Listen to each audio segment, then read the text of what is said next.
This is Daily Blast Live. We're talking about what you're talking about.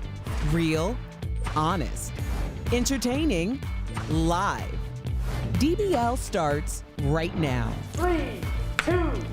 Welcome to DBL. It's Tuesday, May 11th. I'm Jeff here with my friends Stephanie and Brandon. We got a lot to get to, guys. Let's jump right in. Is Bennifer back on? See what I mean? Aren't you excited I jumped right in? Jennifer Lopez and her ex, Ben Affleck, were recently spotted hanging out in Montana this past weekend. So according to TMZ, they were staying at the same resort in Big Sky near Yellowstone National Park and were seen driving around together. As you remember, the two were nicknamed Bennifer back in the early 2000s when they dated. They got engaged, but then broke it off in 2004. Still, Ben's BFF, Matt Damon, told the Today Show he's hopeful that the two have rekindled their romance. Let's watch. That's a fascinating story. All right, should we let him off the hook? It's true. I love them both. I hope it's true. That would be awesome. Meantime, J-Lo's ex Alex Rodriguez was reportedly shocked and caught off guard about the reunion as he believed the two would one day get back together. Oh, please. J-Lo and Ben haven't commented about their relationship. What do you mean, he's please? so shocked What do you mean, please? after over a year of his alleged, FaceTiming with Madison. How could J-Lo, the one of them that's still working super heavily doing the Super Bowl and the inauguration and the ball drop at New Year's Eve with everything going for her in the world. Are you done? Hogwash. How could she get with someone else? Could she? If Tristan Thompson can get back in there with Khloe Kardashian umpteen many times, then A-Rod had a chance to get back in there with J-Lo. J-Lo does not put up with that. Here's the thing with A-Rod. Once you have a reputation, you're done. Regardless, if it hits TMZ, some sort of allegation, you are done. So that's why Tristan Thompson hit old girl with the entire cease and desist letter, because he's like, I have to go in on this. I have to get ahead of this. All right, let's keep it on Jen and Belo. All right. Or Belo? Whatever, you got it. Bennifer. What? I don't know. I'm just making up things. Yeah, Ben's got that same rap. They just told me in my ear. So just to keep it level playing field. Yes. But let me tell you my theory. Okay? Go. Everyone's got that ex. Everyone's got that girl or boy that they're with, and their ex that you're jealous of in some way, right? Okay. So I think in some way, Alex Rodriguez was like, always a little jealous of Ben Affleck. This is just my theory. And then when he got busted, allegedly messing around with Madison LaCroix from Southern Charm, she's like, you gonna stick that to me? Guess where I'm going back to? That guy that you're jealous of, Ben Affleck. Go even deeper. Yankees, Red Sox. See, there you go. Yankees, Now we're building. Red Sox. Now we're building something over here. Are you on board? I have no idea what the Yankees Red Sox reference is. It's like Chelsea versus what's another rival? But I do remember so it was Vax Live. J-Lo performed. Her cute mum came up on the stage. She sang Sweet Caroline, and you said that's Ben Affleck's team song, right? And I think that was sticking it now to Alex Yeah, Rodriguez. I actually think that was a subtle, like, you know. And also, apparently, Ben Affleck was there with her at Vax Live, I read. I mean, apparently. Who knows? But, so he got dropped off at her place 3 or 4 times. We got paparazzi images of that. He's going to Vax Live with her. He's then taken her to his, they weren't staying in a hotel. He actually has a place there that he used to go with Jennifer Garner and his kids. So he's obviously taken her there to somewhere, and they've got pictures of that. I think it's on 2002, we are back. Listen, I was like, there's no way they're getting back together. I'm full into the gossip. I kind of hope it is. I hope she busts out that pink diamond as well that he got her again. I hope. That would be great. Oh, Geely 2 coming to theaters near you. All right, Tom Cruise is the latest celebrity to protest the Golden Globes. Tom returned his 3 Golden Globes to the Hollywood Foreign Press Association in protest over the lack of diversity among its members. Yesterday, the Globes announced a bunch of proposed reforms, such as recruiting black members and hiring diversity advisors, but said it would take 18 months to do all of that. So NBC said it will not air the Golden Globes next year or in 2023 until the changes are in place. Wow. This week, Scarlett Johansson and Mark Ruffalo spoke out against the reform, saying they didn't go far enough. And Scarlett also said she faced sexist questions from some members during interviews that bordered on sexual harassment. Look, the cool kids taking back the power. And I say that because, remember, it's all about, when it comes down to Hollywood, when it comes down to entertainment, it's about talent. I understand. So these are the writers and the journalists say, hey, you may have thought you had your revenge against the cool kids to where, hey, we don't have to let you into our cool exclusive club. But now the cool kids are like, hey, you know why they even watch the award shows? It's because of my movie, because of my production. Either you guys, if you're going to talk about us or rate us, you better have some sort of representation when it comes to us. Cool kids taking back the power. I thought of that this morning. I agree with that. I agree. And I also think I'm going to build on that. I think the award shows are on. Yeah. Oh, they're on a steep decline. I mean, the ratings are proving that, right? The ratings are proving it. And I just feel like everything that every single award show is doing, it just seems to be failing. And for me, it's really sad because I'm the hugest fan of the red carpet and the award shows. I love the glamour, and I know people say now it's out of touch and it's out of reality, and but that's why I love it, because I want to see that. I want to see all like the crazy outfits and the amazing speeches, and you know, I'm really here for it. And it's sad to me that things are going this way, but things do need to change. And the reason why Scarlett Johansson and obviously Tom Cruise and so many others are speaking out is because obviously we need those names and faces to lead the way to create the change. I mean, it's no good when people are saying the people behind the Golden Globes are accepting bribes for nominations and awards and gifts, and I mean, it's no good, is it? We can't have that. It's not right. I even think some people are just tired on air of the politics. Yeah. I mean, that's just my opinion, but this next story kind of goes hand in hand with that. See if you guys agree. Actor Donald Glover is calling out cancel culture. Well, here we go. Donald recently posted on Twitter that he noticed some people were having a discussion about how tired they were of reviewing boring stuff on TV and film. So he tweeted out his thoughts saying, quote, we're getting boring stuff and not even experimental mistakes because people are afraid of getting canceled. So this kind of goes hand in hand with what I was saying, right? So if you don't have a certain political point of view, I'm just saying in Hollywood right now, you're kind of be on the outs, right? So, and if you're not allowed to say your mind or have an open and honest discussion, it's going to get boring, Brandon. Yeah, I look at it, there's been the cancelization is for a bunch of whack-ish, like I like to say, you know, because when we think about the blackface or something overtly racist in our art, that stuff is done. That's tacky. It's lazy now. Now it's been a rise in art, and you're being able to go to a social media. You don't have to go to TV anymore for something. You can go to a social media and you can find someone TikTok videos on how to paint with your feet a beautiful picture or something like that. So people are going to consume their content on shorter form terms, but happier content now. So when it comes to like the cancelizations and all, I lost my train of thought. I was on a roll. No, I could totally take it. What do you think about that? Because I could go on forever. Well, first of all, I just want to talk about Donald's beautiful fashion sense, because every photo we showed of him, he just looked exceptional. I'm just sorry, I'm taking it there, really but that's where my mind initially Okay, let me take it somewhere else. Okay, no.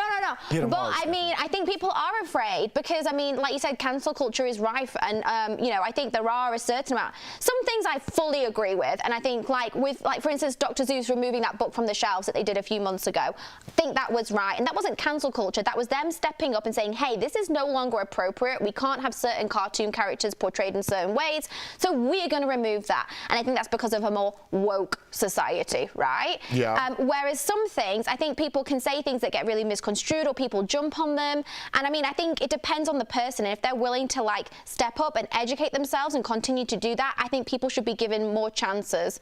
But to your point that you just mentioned right now, Dr. Seuss took their own books off the shelf. That's because of what was going on around them. Otherwise, they wouldn't have done that. But this is what I'm saying. You're not allowed to do anything. I know that was the past, but they took the books off the shelf. Then the government, the President of the United States, took The Cat in the Hat off national reading lists. So they tried to do the right thing by doing that and calling themselves out, but in the end, they ended up hurting themselves. That's where I think Donald Glover is going with this stuff, not like what he's wearing and things like that. I don't know. It's just a deeper conversation. I just loved all those pictures of what he was wearing. I thought it was great. He's a very well-dressed man. You're real deep today. Yeah. You're real deep today. He looked great. All right, coming up on DBL, we're catching up with Dukes of Hazzard heartthrob John Schneider. And is Real Housewives of Atlanta star Portia Williams dating the ex of one of her friends? Would you date your friend's ex? We're talking about it next. Closed captioning provided by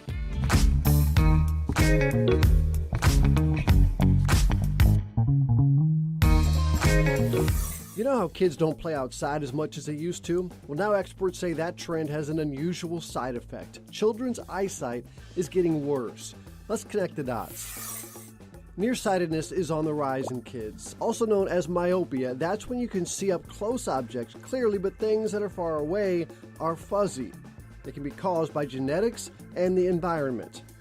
But experts say myopia has increased so rapidly that it can't be blamed on genetics.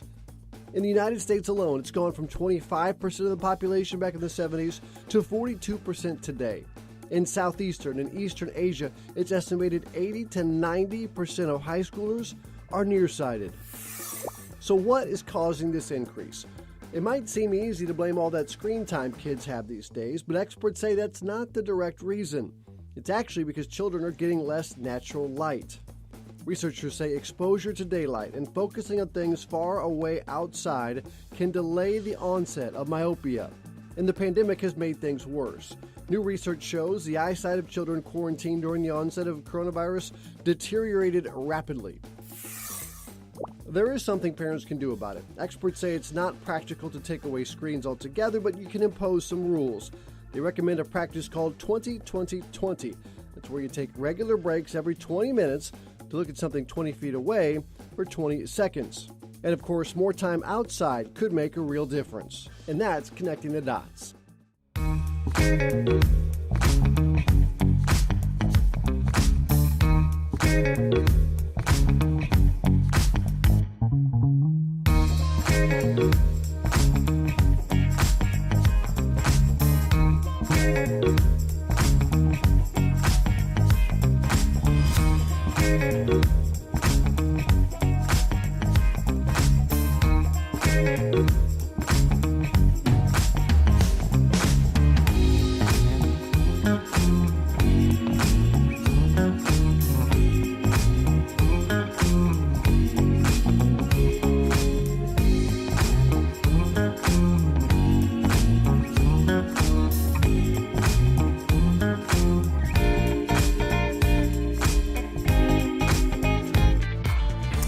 Welcome back to DBL. Real Housewife of Atlanta star Portia Williams is engaged to her former co-star's ex, okay? Stay with me. I'm going to break it down. So Portia announced on Instagram that she is now engaged to Simon Gobata after a month of dating, and even showed off this huge rock. Check that out. Which, according to Page 6, is between 12 and 14 carats. That's about 1 million bones right there.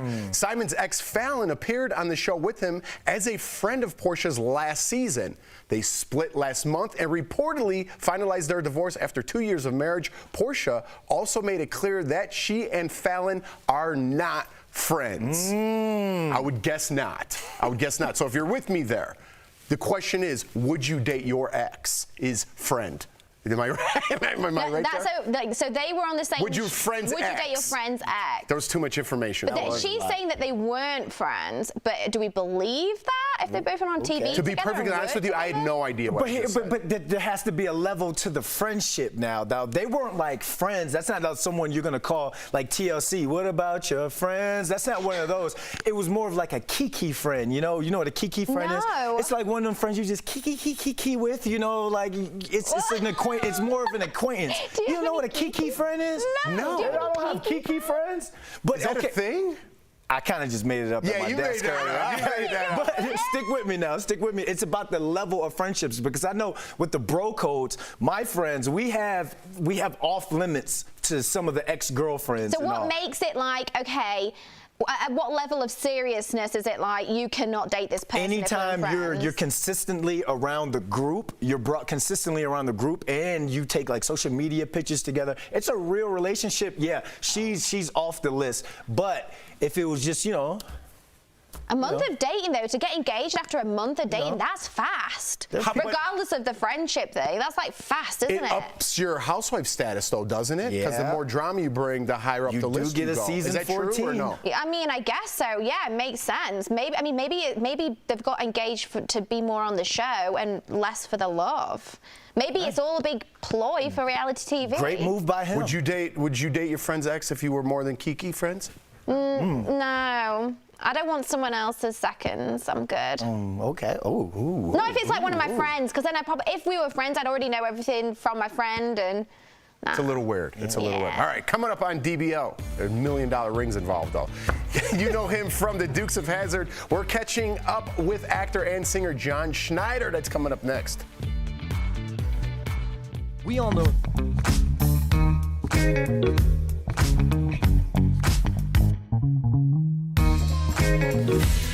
The Colonial Pipeline is one of the country's main sources of fuel. Its closure could affect your summer travel. Let's connect the dots. The Colonial Pipeline runs from Texas to New Jersey. It carries more than 2.5 million barrels of fuel every day. That's everything from gasoline to heating oil to jet fuel. It's responsible for almost half of the entire East Coast fuel supply. So what's this mean for you? Experts say rising gas prices are a real concern. Anytime there's a supply issue, prices are likely to surge. But there could also be major impacts to air travel. The Colonial Pipeline provides jet fuel to Charlotte Douglas International. More Americans are vaccinated and traveling, increasing that demand. Experts say we could really start feeling these effects if the pipeline remains shut down for 5 days. And that is connecting the dots.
Welcome back to DBL. John Schneider was a household name and team heartthrob thanks to his breakout role as Bo Duke on the show Dukes of Hazzard. We caught up with John earlier as we chat with our favorite stars from the 80s.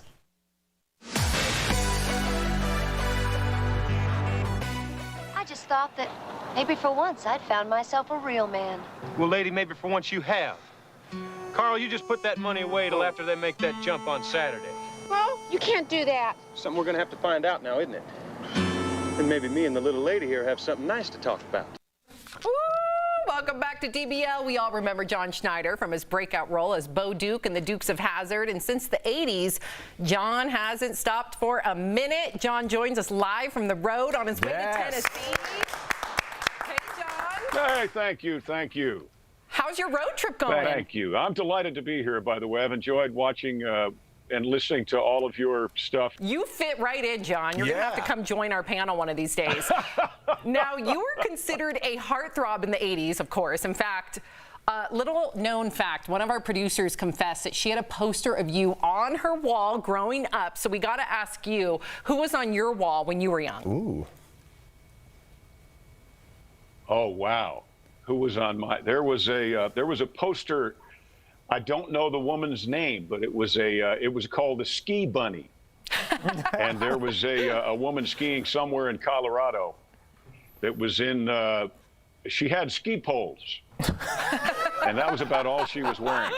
Poster. Wait, John, I'm being told that we have the poster. Do we really? Do we? Oh, you're kidding me. No, that's not poster. Now, you do look handsome. That is the poster on our producer's wall. Oh, that poster, yes. I wanted to see the ski bunny, the snow bunny. I'm going to maybe Google it after. I'm not Well, the ski bunny was pretty amazing. But, you know, I also had, you know, I did have a couple of Snap-on tool posters.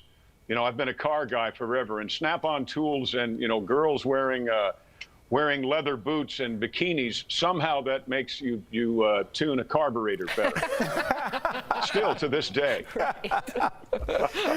So, John, you got the role. John, you got the role as Bo Duke when you were 18 years old. That had to be crazy. Did you have any idea that the Dukes of Hazzard would be what it is today? I didn't think it was going to be canceled and shunned by a very small, loud, obnoxious part of our culture. But I did, you know, I was 18 years old. I didn't know I was going to be here this many years forward.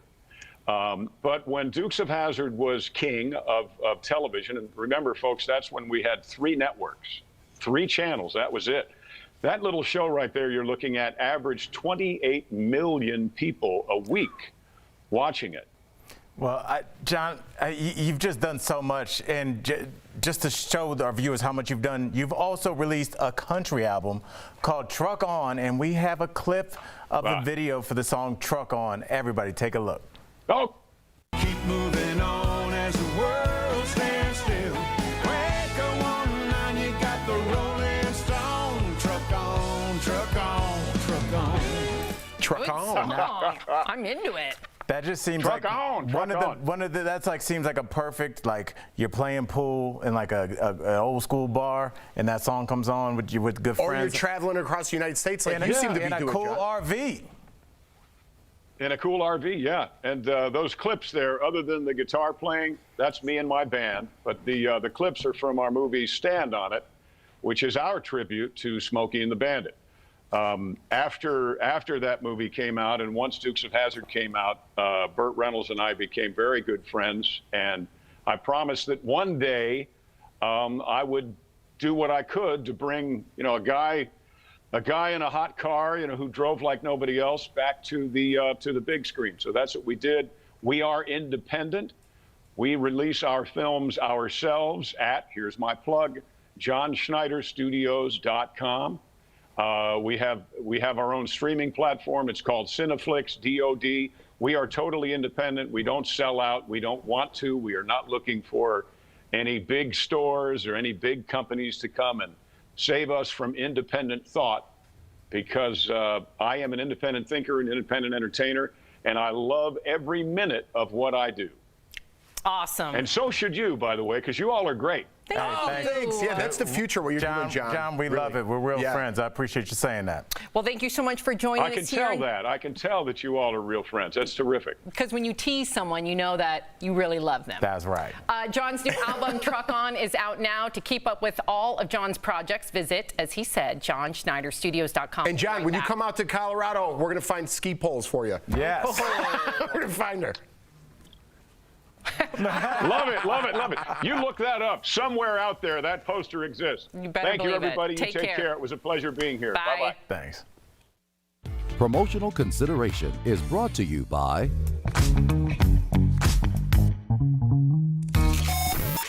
The United States is creeping toward another sad milestone in the coronavirus pandemic, 600,000 dead.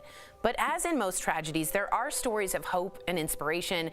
And today we want you to meet a young woman whose gift of digital art is touching lives all over the nation. Everyone, please meet Hannah Ernst. Hello, Hannah, how are you? Hi, I'm doing great. How are you? I'm doing well, thank you. You are the 16-year-old artist behind the Faces of COVID communities on Instagram and Facebook. Hannah, I want to start by passing along our condolences because we understand the inspiration behind the art is the passing of your own grandfather last August due to COVID-19. What can you tell DBL Nation about him, and why is his passing, why did it motivate you to do this? So my grandpa was just amazing. He was everything that you would wish a grandpa to be. I mean, no matter what I was doing, he was my #1 supporter, and losing him the way I did just really enforced the fact that I needed to do something to make sure that everyone else who was going through the same thing I was got some sort of healing. I love that. Now, at this point, Hannah, you've created more than 1,400 memorials for families. Amazing. What are the families telling you about what these mean to them as they grieve? What are the messages that you're receiving back? I mean, it's amazing. Families are so grateful because I think, unfortunately, the lives lost to this pandemic are erased in a sense just because they're looked at as statistics. And so when their person is individualized from the ever-rising death toll, I think it really just gives them a sense of validation that their loved one isn't forgotten and they're remembered. The portraits you've made, that no doubt they're shared on social media, but families can now also memorialize their loved ones on their clothing, stickers, even on face masks. Talk to me about that. I think that's a brilliant idea. Well, thank you. I wish I could take credit for it. Actually, a daughter of someone I was able to memorialize, you know, she came to me and she's like, look, I'm a college student and I really would love to be able to get a sticker of my dad. But, you know, I wouldn't feel comfortable doing it myself because this is your artwork. Is there any way I can get it from you? So I was introduced rather to Redbubble, which is a third-party website that basically allows me to upload the forward. Yeah, and it's incredible because all of these people are able to get masks. They're able to remember them with pillows. It's amazing. That's so wonderful. I'm an art history major, so mixing art with grieving and psychology is just so up my alley. Hannah, we're so sure that your grandfather is proud of you and the help you're giving families through the grieving process. We thank you for sharing your time with DBL. Now listen, everybody, you can find Faces of COVID on Instagram and Facebook. The Faces of COVID Memorial Store is on Redbubble, like we said, redbubble.com. I think you're wonderful, and I think you're more mature than any 16-year-old I've ever met. Congratulations. Continue doing what you're doing and giving hope and giving something tangible to a lot of people where it's just up in the air. So thank you, Hannah. We really appreciate it. We'll be right back.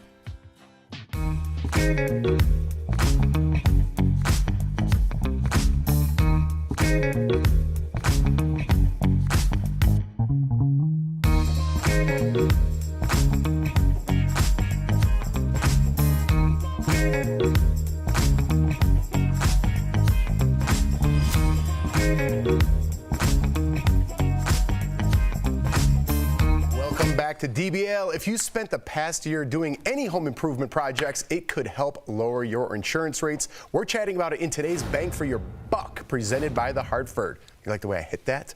Home improvement projects that reduce the change of property damage or burglary will save you money. Things like a new roof or a new security system. Kitchen upgrades can make a difference too. Plumbing and electrical renovations can reduce the risk of flooding and fire, which can lower your premium. That's a good thing. Sometimes home insurance can also pay for repairs or cover damage from poor contract work. And certain upgrades will increase the value of your home, like a swimming pool seen there. We've made it easy when it comes to quality and affordable insurance. The Buck's got your back. The Hartford will be happy to provide you solutions. Call the Hartford at 1-800-684-6085 or visit thehartford.com to learn more. Jeff's got your back if you got what a swimming pool looked like. Jeff was like, oh, there, that was a little reference. Hey, swimming pool, what's that? Oh, there it is. Over under on how many months until we start hearing that bin low is done again. We went really hard in the Benefer. What are they called? Oh, they're Benefer. Benefer. I think we need a new name. If they're going to get back together. Don't mess with what works. How about like Jaflack? That the remix. sounds horrendous. The remix. All right. See you guys tomorrow.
Thank you.